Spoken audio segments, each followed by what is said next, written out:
Welcome to the Swine Education and Outreach Professionals webinar. My name is Sarah Sheik-Belke, a swine extensions educator with the University of Minnesota and also currently chair of the Swine Education and Outreach Professionals Advisory Committee. Before we get started, I want to take a moment to remind you of a few things. The antitrust statement. I won't read this entire slide to you, but in summary, all work the National Pork Board does complies with the Sherman Act. The best rule is if you have a question whether a certain matter can be discussed, clear it with an attorney.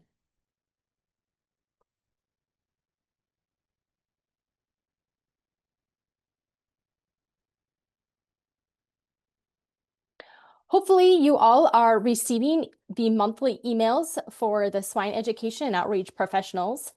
If not, take the time now to scan the QR code, and that will direct you to a sign-up page. This is a great way to access the monthly industry information from the Checkoff and beyond to help guide you in your role as whether it's a swine educator or an outreach professional. I also encourage you to share this with any of your colleagues that may be new or maybe are not on the mailing list yet, as I personally feel that the information we get in these emails are really helpful in what I do on a daily basis.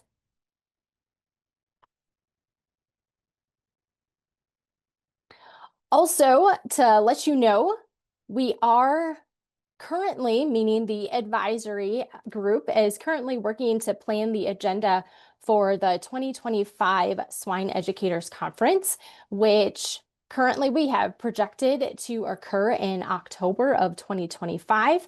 And hopefully you all can kind of make note of that on your calendar and be watching for more information to come when we do have our exact dates so that you can join us at that conference. The advisory group will actually meet next week. So if you have any suggestions for the agenda, please reach out to Chelsea Van Genderen, and her email is on the screen, and we can probably put that in the chat as well. So feel free to reach out to her to get those suggestions so that when we meet next week to plan, we've got those suggestions from you. So now for today's topic, and as I introduce it here, Brent and Meredith, I'll remind you, you can take access now. The topic for today's webinar is our Pork Checkoff resources at your fingertips. The National Pork Board has a free, comprehensive library of resources for the pork industry to use. We invite you to use porkcheckoff.org as a go-to resource for your work with producers, stakeholders, as well as students. Today, our conversation will focus on swine health resources, as well as the new learning management system and the launch of the new PQA Plus version 6. Our panelists of speakers for today are Dr. Meredith Peterson, Director of Swine Health, Dr. Brent Pepin, Director of Swine Health, and then Dinah Peebles, Director of Certification and Training Programs. So with that, I will turn it over to Dr. Peterson to get us started. Thank you so much. Good morning, everyone. Thanks for having us on the webinar today. I'm really excited to kind of share some of the swine health specific resources that we have and have developed at National Pork Board, and ways that maybe you can plug them into some of your education efforts as well. So Dr. Pepin and I will kind of tag team a little bit, so you'll hear from him a little bit later in the webinar. This is our team at the National Pork Board. This is our swine health team. We're very fortunate to have 5 veterinarians on staff within the swine health team. So we have Dr. Dusty Odekoven, who's a chief veterinarian. Dr. Patrick Webb is our assistant chief veterinarian. Myself, Dr. Marisa Rotolo, and Dr. Brent Pepin are directors of swine health. And then Sarah Catherine Arthur is our business coordinator. So these are the faces behind the emails that you might see or be sending to. So wanted a chance to introduce those folks. So we're going to jump right in and discuss the Secure Pork Supply Plan. This is obviously a program that's probably pretty familiar to you all. So I wanted to give a little bit of overview of what it is, what we're working on, and then kind of highlight some of the resources that are available. And so the Secure Pork Supply Plan is a business continuity plan for farms that are within a control zone in a foreign animal disease outbreak, but not infected with disease. So these are farms that their neighbors might be infected. So they might have some movement restrictions on their farms, but they themselves are not infected. And so there's a lot of things that kind of different buckets that fall into this. The primary one is biosecurity. But then it also includes disease monitoring and traceability as well. There's a ton of resources available on securepork.org that are all related to the Secure Pork Supply Plan. And in a couple slides, I'll go into detail of some of the ones that might be helpful for you or for your producers. I did want to mention that we are working on an update to the Secure Pork Supply Plan. So we have an advisory group made up of producers, veterinarians, state pork association representatives, state animal health officials, USDA, and industry partners.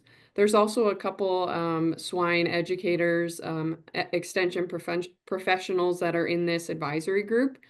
And they're really working to kind of tackle some key priorities and answer some key questions.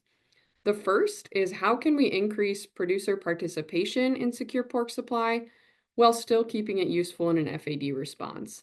So when we think about increasing participation, um, we typically kind of consider, how can we simplify this? How do we make it easier for producers to complete, but without simplifying it so much that it's not useful in an FAD response? So that group is really kind of working to meet that goal. Additionally, how can we leverage existing programs and collaborate? So, for example, the U.S. SHIP program did not exist the last time Secure Pork Supply was updated. So we want to make sure that we're kind of maintaining continuity across the different industry programs so that our guidance and direction is all a consistent message. And then ultimately, how can we maintain and improve trust in the Secure Pork Supply Plan? So this group kicked off in person in 2024. They've been meeting monthly throughout this year, and we anticipate updated resources and an updated Secure Pork Supply Plan in early 2026. So please be on the watch for that. We'll make sure that that gets communicated with this group as those resources become available. So I wanted to highlight in the different areas of secure pork supply some resources that we have available. So obviously a big component of secure pork supply is biosecurity. On the website, there's a lot of different really useful content. Everything from a self-assessment checklist that the producer can look through their biosecurity plan and see how it kind of measures up to what would be recommended or guidance for biosecurity. There's templates that I'm sure you're familiar with of filling out your biosecurity plan. There's also examples of plans. So if someone's just getting started, they can kind of look at what would a completed plan look like. And then there's a variety of signs and posters. So these can be really helpful to have printed out on the farm. That way there's the correct signage for any visitors, things like that that are arriving at sites. The next kind of category for secure pork supply is disease monitoring. And so again, there's a variety of resources on the website available. Everything from disease posters, which I think Dr. Pepin will go into more detail on. We also have daily observation log kind of templates so that if producers don't have that record keeping in place, they can print that off and use it or use it on their computer. There's also a lot of resources on sample collection and submission, and I'll kind of share some of those in a bit when we talk about the Certified Swine Sample Collector program. And then, not to be overlooked, there's an emergency action plan resource. And so this is a document that can be used to kind of highlight who all of the different groups are that might need to be notified in an emergency, or who should you call if you have, manure spill or something like that. And so I think that's those planning documents are helpful to think through before you would have an emergency. And then when we think about traceability, there's a lot of movement record resources as well. So there's logs that you can print out and record your movements in. Um, I think in general, we would for sure encourage electronic movement records. And Dr. Pepin will share some information of what tools we have in the toolbox for that. There's also a visitor log, and so that's something specifically when we think about like smaller producers, maybe some of our show pig producers, that might not be something that they do routinely, but it's definitely recommended to prepare for an FAD outbreak to have kind of a running log that shows who's been on the farm. And the reason that's important is from a biosecurity standpoint, if your veterinarian comes, monthly, and they've been to other sites that may have disease, if we get a foreign animal disease outbreak, it'll be helpful to know where those potential links are. So that's available on the site, as well as an FAD exposure questionnaire that can be used, obviously, in an outbreak. So what are the key points about secure pork supply? All the resources are available at securepork.org. So there's a lot of resources there. If there's something that you think needs updated or maybe you think would be useful, we're definitely always kind of working to improve what's available there as well. Again, we'll have new resources coming in early 2026. Um, some things that we are working on currently with that advisory group is the first is an enhanced biosecurity plan for exhibition swine. So we've heard from our show pig industry that the current templates don't quite fit their production type. And so we have a smaller subcommittee of people working to develop a plan specifically for show pigs. And then the second is a feral swine mitigation plan, which would be a short plan, kind of bolted on to the end of the biosecurity plan for pigs with outdoor access that specifically talks about mitigation strategies for feral swine because they've been identified as a really large biosecurity risk, particularly as we've seen African swine fever spread in other areas of the world that have feral swine. They've been a big risk factor. So wanting to kind of make sure we're fully prepared there. So we'll shift gears and talk a little bit about the Certified Swine Sample Collector Program. And this program, I guess as background, it was developed in an effort to increase the number of samplers that we have available if we were to get a foreign animal disease. So we know we don't have enough veterinarians to test the number of pigs we may need to test in an outbreak. So this program relies on Category 2 accredited veterinarians to train producers or non-veterinarians to a standard curriculum for sample collection. There's a classroom portion where they go through resources and then hands-on where they actually take the producers to the farm or meet them at their farm and go through the sample collection. This program was developed by a variety of collaborators. It was initially funded through a NADPREP grant for the first 2 years, and then additional updates, additional resources have been funded by Pork Checkoff.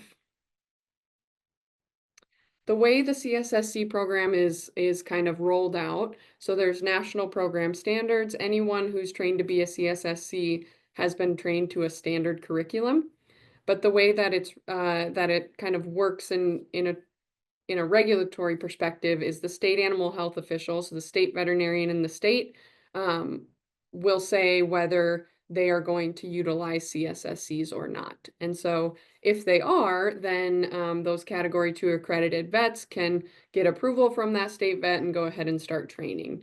And so you can see on the map here, we have 22 states that are that dark green color and actively training. So 22 states have CSSCs currently trained. 3 other states are coming on board in the next month. And so excited to see that there's been a lot of kind of momentum behind this program. What I really want to point out is some of the resources that are available through this program because not only are they helpful for training CSSCs, but they might be helpful if you're doing education for other things, these resources can be used for multiple purposes. And so the CSSC resources are all available again on securepork.org. If you go to training materials on the top right side, there should be a drop-down menu that Certified Swine Sample Collector Training falls under. Then on that web page, all of the resources are publicly available. There's a variety of foreign animal disease videos. These are short, sweet videos kind of telling you the need to know things about the 3 foreign animal diseases of swine. And then you can see there's required resources for the program, things like biosecurity, how to pool samples, how to restrain animals appropriately, and then how to submit samples. There's also sample types, and so they're split into 3 different buckets. Tier 1 is our antemortem or live pig samples. Tier 2 is the postmortem or necropsy tissue samples. And then there's some optional samples, and there's going to be more optional samples coming in the coming year. But there's really a lot of sample types that these resources have been built out for. This is what the resources look like for each sample type. There's a one-page handout. On the handout is a QR code you can scan, which takes you to the video. So if you print out the handouts and want to use those on farm, if you're going to collect some samples, you can pull up the video easily that way. And then to accompany the handout, there's a video. And these videos are short and sweet intentionally. So they're 2 to 3 minute video, really kind of demonstrating what supplies you need to collect the sample, where to appropriately collect the sample, and then they demonstrate how to collect that sample. And so these are, again, all publicly available. And so if you're training individuals on any sampling type, know that these are available to you. Or if you are collecting samples and maybe it's one you haven't done in a while, a great refresher resource. The take-home message here, again, open access resources. We do have FAD videos, a lot of different sample types, as well as some biosecurity and sample submission resources. All of the resources are available in both English and Spanish. All of the videos and handouts are. So if you need to use Spanish versions, those are available. They're also all able to be downloaded. So if you're wanting to hold some sort of training or show these videos to someone on a farm, you can have them pre-downloaded onto your phone, your tablet, or whatever you'd like, and use them that way.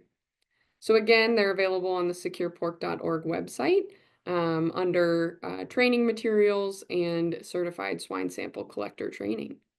So with that, I will pass it over to Dr. Pepin. Thank you, Meredith. So starting off, looking at foreign animal disease prevention and preparation. This map here just shows some of the examples that National Pork Board for groups demos and exercises the National Pork Board has either led or participated in throughout various states, and we plan on continuing to do this throughout this year as well. We see it ranges from everywhere from mortality management to exercises to state-led exercises of just the state be able to sit and go through like, okay, if we get an African swine fever diagnosis in our state, here's how we're going to respond, here's how we're going to handle our response, just to kind of work through that. So like I said, we'll continue to do these throughout the year and assist with them as we can. So on-farm preparedness and response, a good place to start is the foreign animal disease preparation checklist, which is available at pork.org. And as Meredith kind of talked about, Secure Pork Supply Plan, it's a very great first step for every farm to start with their foreign animal disease preparation. And then the very first thing on this checklist is the use of having good traceability. And now the bare minimum good traceability comes down to, if the site's not going to do anything else, we really encourage them to, at the very least, get a PIN or a premise identification number. And this PIN will be tied to that farm's 911 address and also a latitude and longitude for the farm. And the reason why that latitude and longitude is important is because some of these farms Just the 911 address doesn't necessarily correlate to the location of where the pigs are or the livestock is on that site, especially if they have a really large piece of farmland. Their house may be in one corner of the land where the 911 address is, but the pig barn might be on the opposite corner. So that's why that latitude longitude is also very helpful, so we actually know where the animals are housed. And then we really encourage everyone to use this premise identification number that use on the record for their animal movements. That way we can associate all animal movements from one pin location to another pin location. And then going beyond that, also using that pin on your diagnostic laboratory submissions is also very useful. And I know labs like Iowa State will actually give you a good submissions discount if your submission form is completely filled out, including the pin for the site that those animal samples came from. And again, that just helps with traceability efforts. So if samples were sent to a diagnostic lab and they did do had a suspicion that there was a foreign animal disease, or they had a non-negative test come back, they'd be able to quickly associate that pin with the location where the animals are that they're concerned about. So, of course, to help with traceability, Pork Checkoff does have the program EggView, which I'm sure a lot of you have heard of. The nice thing about this is that you can securely store all your pig movement information prior to an incident, so that all the data is stored on an online database that's completely secure. The producer still controls when that data is released to the state animal health officials and how it's released. A lot of producers just share that data freely with in peacetime sharing, we call it, with their sahos. Other producers, they have the option where if they don't want to share it all the time, but if the saho does need to see that traceability information because of a foreign animal disease, they can request it, and then that producer can go in and release it to the saho. So again, it's very secure. And then another nice thing is that we have a lot of API platforms within EggView. So if you are already using another program to track your movements like MetaFarms or even just an Excel document, we have an ability to be able to have EggView can pull that information into the program without having to do a whole lot of extra work on the end user's end. And so this is an example of what a saho could see, and hopefully understand why this is important in the middle of an outbreak. So if we did have a foreign animal disease diagnosis, the saho can draw the controlled area, which on here, the example that would be that orange circle kind of between Brookings and Flandreau on this map. And then all these blue dots are farms within EggView. So if they're sharing in peacetime, they'd be able to draw that controlled area and be able to see all these lines of pig movements in and out of that circle during the time frame that they put in there. If those farms were not sharing freely, then a request to be sent out, and those farms can, and hopefully the producer then would click, yep, I'm going to share my data with the saho, so the saho can see all these movements. So having this all stored electronically in EggView really decreases the amount of time that someone would have to spend going through each individual farm's movement records that may or may not be in a digital format, that have to put into digital format to be able to get a map like this where they can visually see where disease is and where the farms at risk are that they need to look at if they need to establish another controlled area, or at least investigate these farms to see if they have any clinical signs for the disease of interest. So to learn more about EggView, please look out at porkcheckoff.org/EggView. And if you would like a demo, we could definitely work on setting up a demo so you guys can see how EggView works.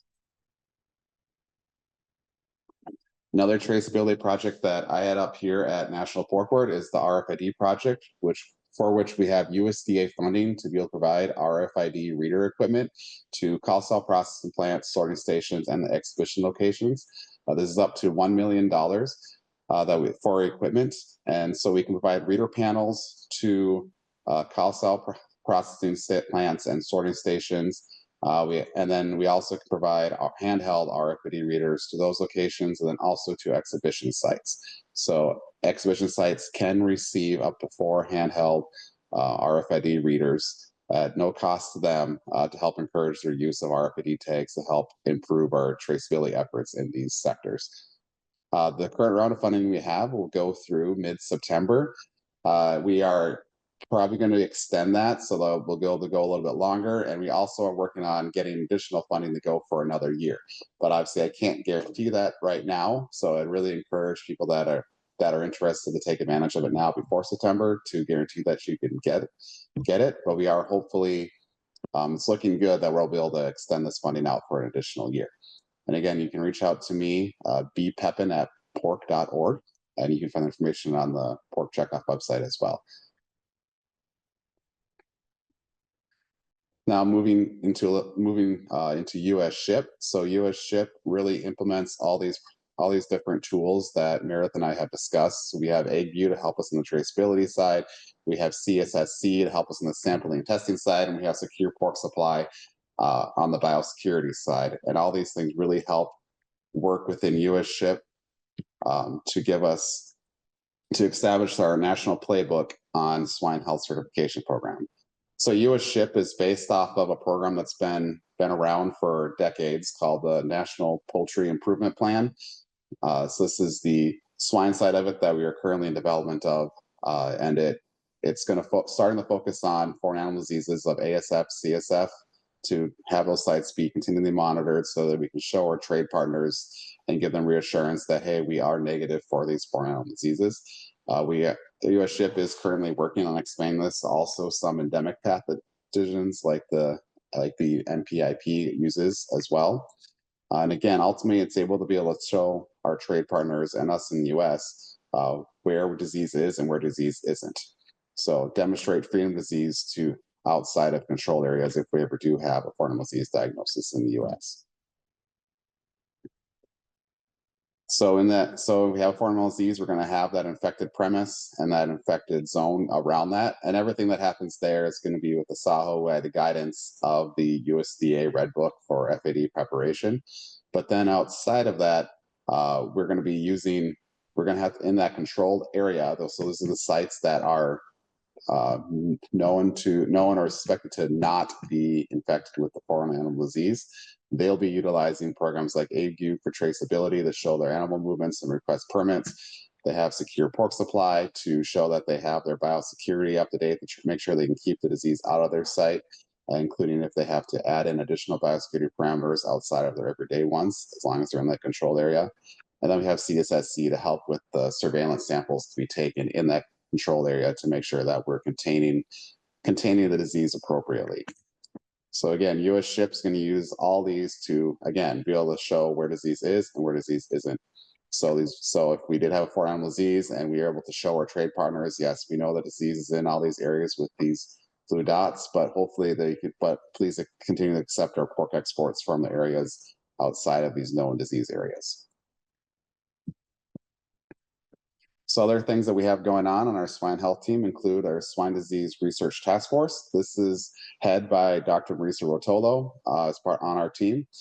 And it's focused on providing producers with tools needed to protect and promote animal health.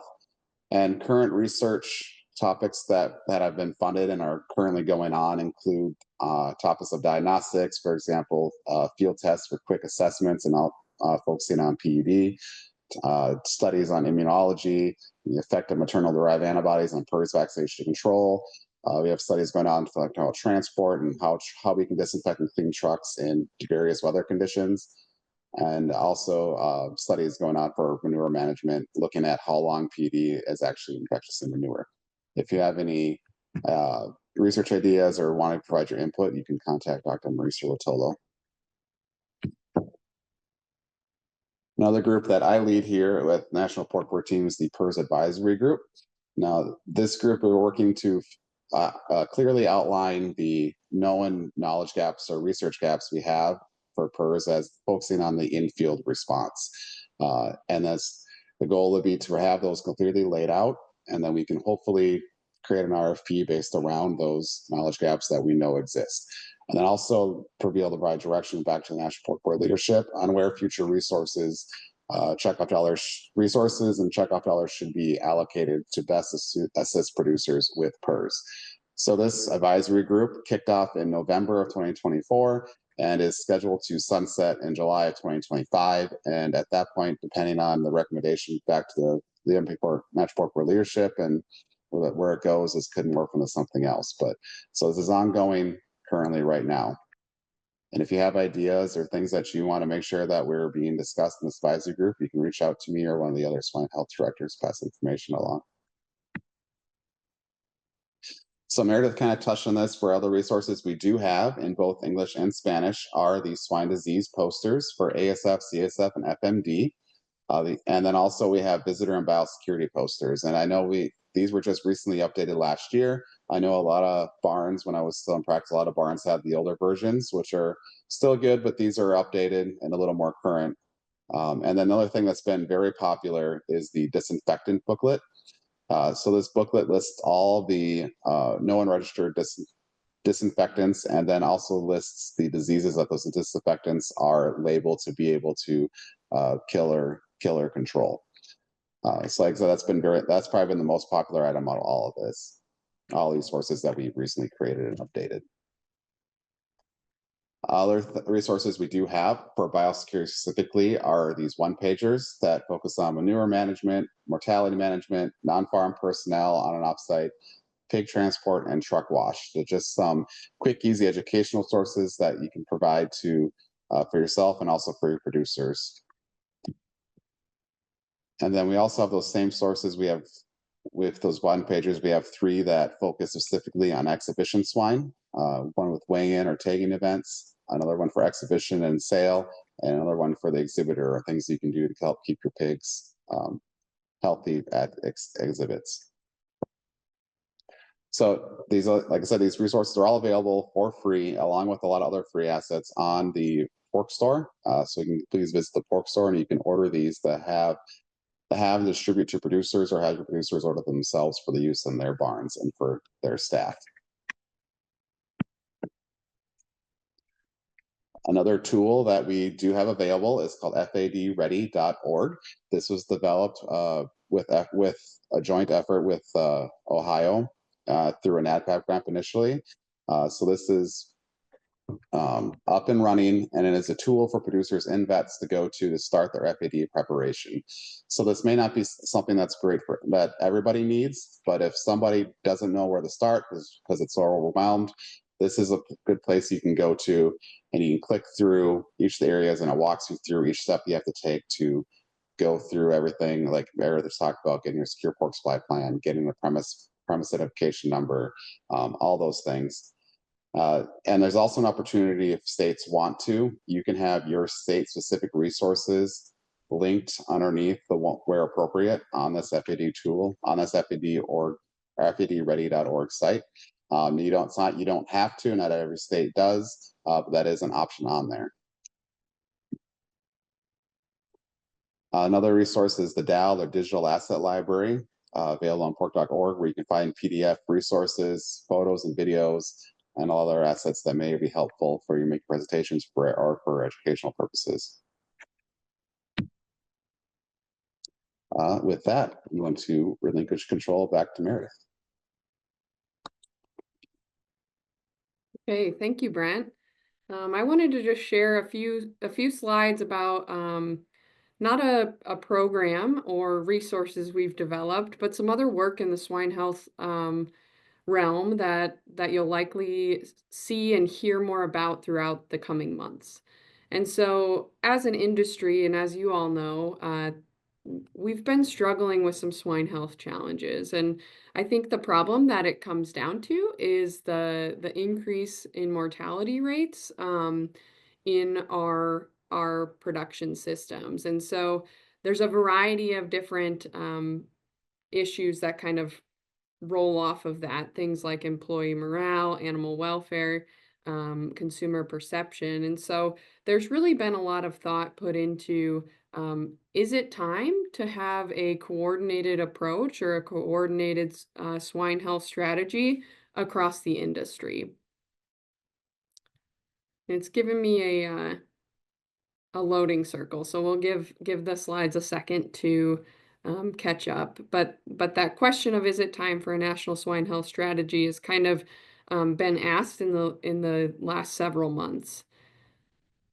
And so our approach to swine health today is very relevant. We do work in all of these different areas between National Pork Board, National Pork Producers Council, the American Association of Swine Veterinarians, the Swine Health Information Center. There's a lot of good work being done, but it is somewhat scattered. And so kind of the thought process here is, how can we ensure that the work that's being done is kind of guided by some general overarching direction in swine health?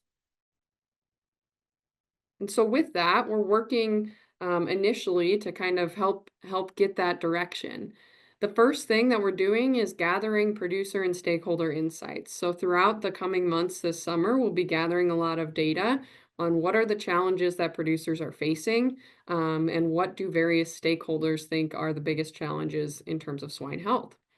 We will then bring that data and insights to a group of producer leaders who will review it and help establish priorities that will be socialized around the industry, to kind of have a overarching set of guidance or direction that hopefully anyone who works with the swine industry can kind of use for reference. And really what's critical here is that collaboration will help this effort be successful. And so we're intending to be highly um, broad across the industry and where we seek input, as well as include a lot of different stakeholders in the process of providing input, and kind of direction. And ultimately, it's a producer-led effort that we anticipate some really good direction from our producers of what their challenges are and how we can help address them. And so this is just a slide to allow you the opportunity to sign up for our swine health bulletin. It's a new kind of point of contact from National Pork Board that's specific to swine health programs. So you'll get a, about monthly kind of updates on the swine health and the industry programs that are all related to swine health from National Pork Board. So if interested, scan that code and you can sign up and start receiving those emails in your inbox. Thank you so much. Thank you to Dr. Peterson and Dr. Pepin. Now we're going to switch gears and we're going to have Dinah Peebles talk about a PQA Plus 6 version. And she's also going to talk about the new learning management system and some important updates that you may all want to make note of in your role. Good morning, everyone, and thank you so much for joining us today. We just wrapped up our last PQA state trainer training here on April 15th. So I still have a couple more state trainers I know that we have to go get picked up because weather related or whatnot, they weren't able to make the 3 dates that we already had planned. So right now, our state trainers are getting ready to start hosting PQA advisor trainings for our version 6. This afternoon, I will be sending an email to all state trainers, letting them get signed into this new system for LMS. So state trainers, if you're on here today, please know that you're going to get an email today. Ashley Parrish from our IT team is actually going to be our point person for trainers and advisors as we navigate through this new LMS. And prior to us actually launching the new LMS with the new version 6 PQA, May 27th will be the launch date on that. So typically I say it's just a June 1st launch to our producers for the new version of PQA, but advisors and trainers will be working in this new environment on the PQA side. If an advisor has PQA and TQA status, I'm very sorry, we're going to have some bumps in the road here, but you will work in the new environment, which I'm getting ready to go into for PQA only. Your TQA stuff will still be in the current LMS environment. So with that, I am going to log into the new LMS as an advisor. So give you a snippet of what it looks like when you log in. We tried not to change what the look and feel of it was too much, making sure that you advisors and trainers could locate your information. Prior to getting into the new system, though, everybody will need to recreate your account more or less. We have navigated or migrated over trainers and advisors into the new system, but you still need to go in and verify that it is your account, and change any emails or addresses and stuff that you will need to. Stephanie Wetter, our animal welfare specialist here at the National Pork Board, and I have already gone in and recreated our own accounts. So even us staff at the National Pork Board have to go in and recreate our accounts. Once you log in as an advisor, this is what your screen will look like. The dashboard that's on the upper left-hand corner next to the logo for Pork Checkoff, that controls your My Dashboard. This dashboard is to you specifically. So any trainings that you have going on during your time is what will be on this page. When you complete your certification, then it will pop up at the bottom of that particular screen. It will allow you to print, email your certificate, whatever you need to do with that. For your trainings, these would be, if a producer was logged into it, it'll be the same screen that they would log into. They could locate an advisor with the PQA Plus stuff. So if they click on this link, then it will take them to the PQA page that helps them find and locate a face-to-face training, but also find or locate an advisor and somebody that can do their site assessment. Same thing for when we upload the TQA materials. Again, those will come at the end of May, but it will be the same thing. If an individual clicks on that, they will go to the TQA side of the certification programs and then locate trainings or advisors. There is a link over for our youth participants to our YQCA program, so that will direct them over to the youth quality assurance page. And then other courses that will pop up. So we have animal handling courses that will then be populated in here at the end of May as well. And some of the other resources that Brent and Meredith just spoke about as well. Your certification page, this will be the individuals as well. So they will be able to print, email, download, whatever they need for their certification page. Again, this will be consistent if you're a producer logged in, an advisor logged in, or a state trainer.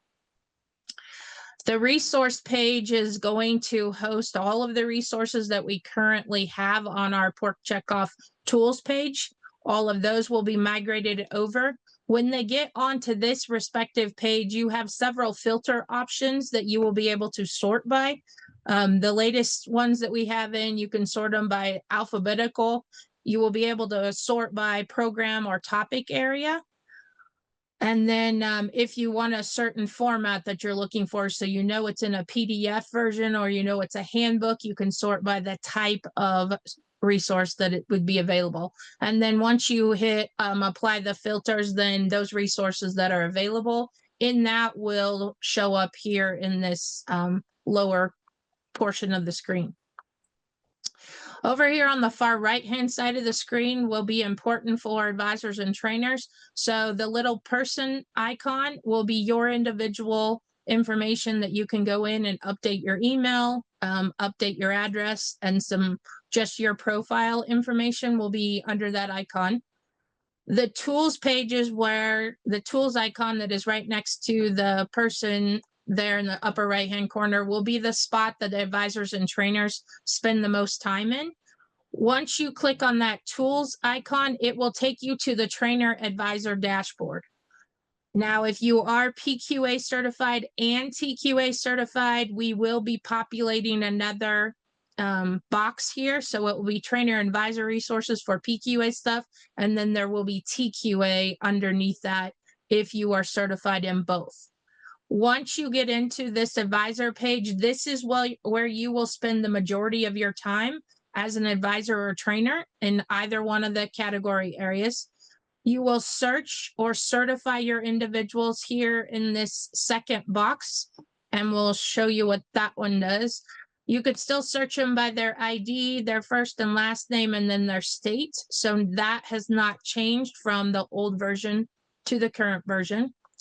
The managed certified users will be individuals that you have certified yourself. So as we continue to certify in this new system, your list will get longer.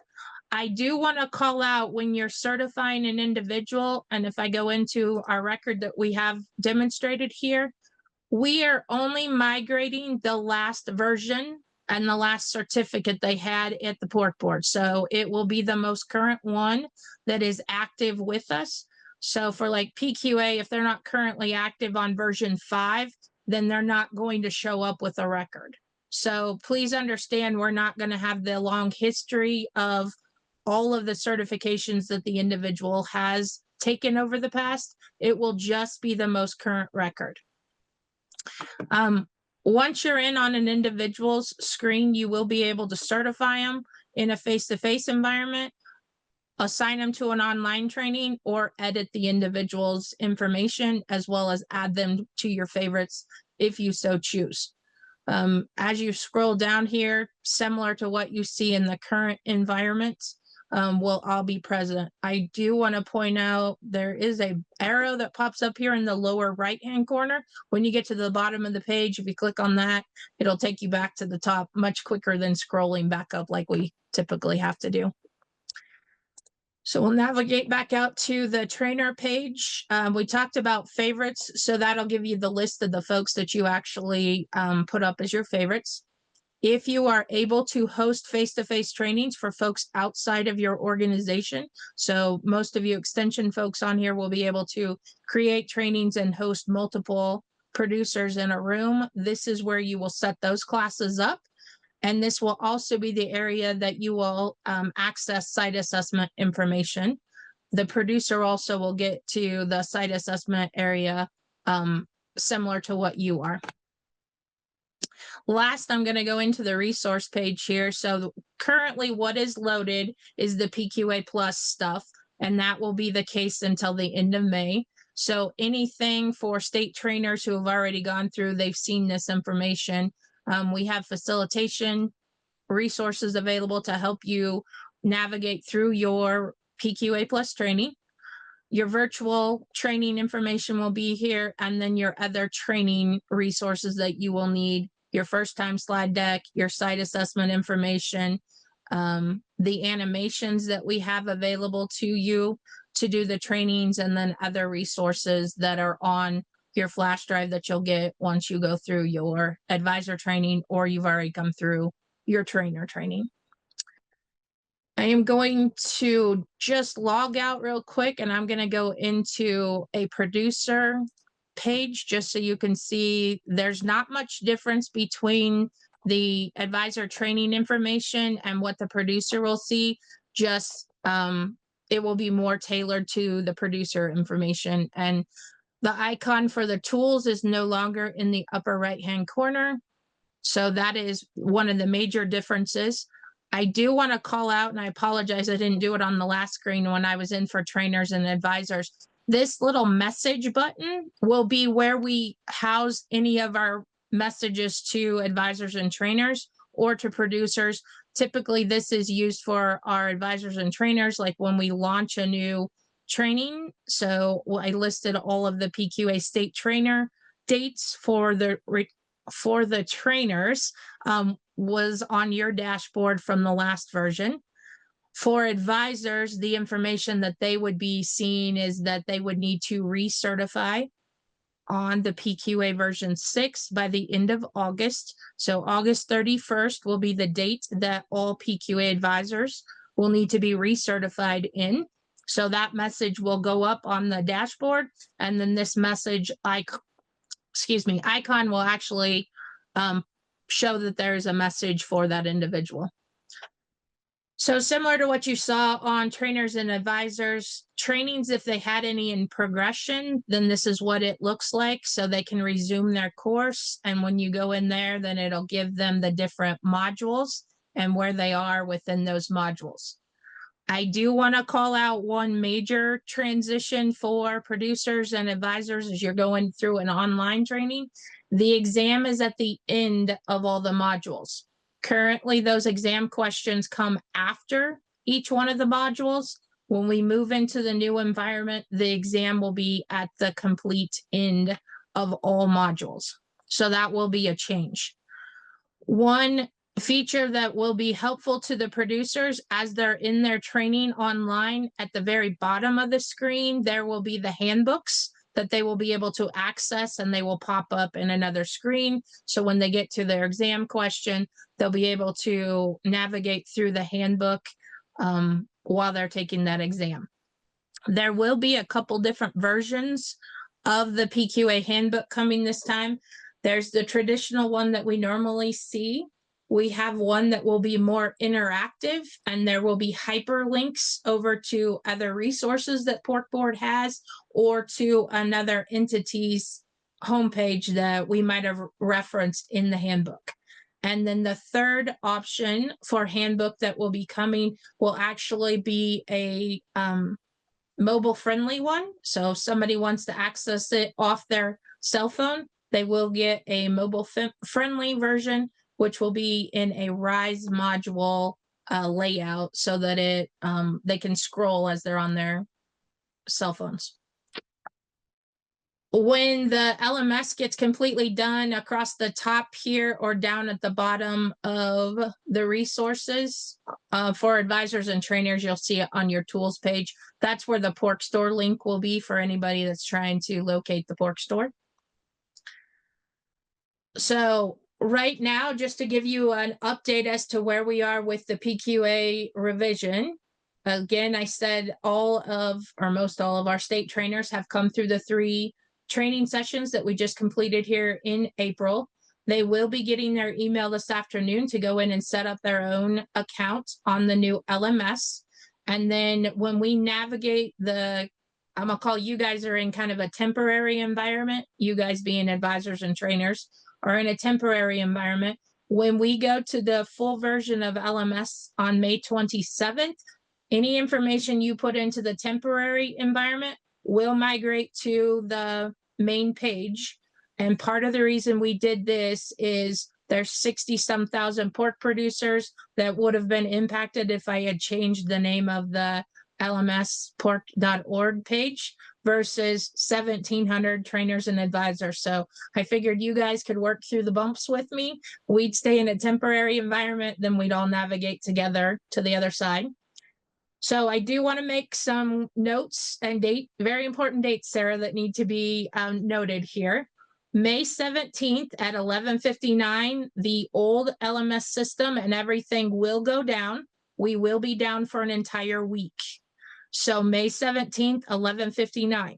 If anybody is in their current certification, they will lose that certification when we navigate over and come back up active on May 27th. They will have to restart their PQA training or TQA training. So if you are assigning any individuals to current certifications right now, we have added a message to the email that says you must be completed by May 17th. So we will be down, the system will be migrating over, and maintenance work will be going on May 18th through the 26th. We will be back up and launching on May 27th. So all certification assignments can restart. Site assessment lookups and entries can restart at that point in time. Now, if you have a problem or need to look somebody up during that time frame and that down week, please contact us at the National Pork Board. Ashley Parrish and myself and the rest of the IT team will help get you the information on the backside. You won't be able to see it public facing, but we will be able to help you on the backside. Thank you, Sarah. All right. Thank you, Dinah, as well as thank you again to Dr. Peterson and Dr. Pepin for all of the updates that all of you gave. So in addition to thanking our panelists, I also want to thank all of you who participated in the webinar today. I'm not sure about you, but I know I got a lot of helpful information and updates out of our speakers today. And please remember that once you get the survey, to please do that feedback survey, as it does help those that are planning for our quarterly webinars, helps them organize those. So please make sure that you do that. Other than that, looking forward to seeing you all at our next quarterly webinar, which will be this summer. And remember to keep watch for information for the conference that will be coming up in October. Thank you, everyone.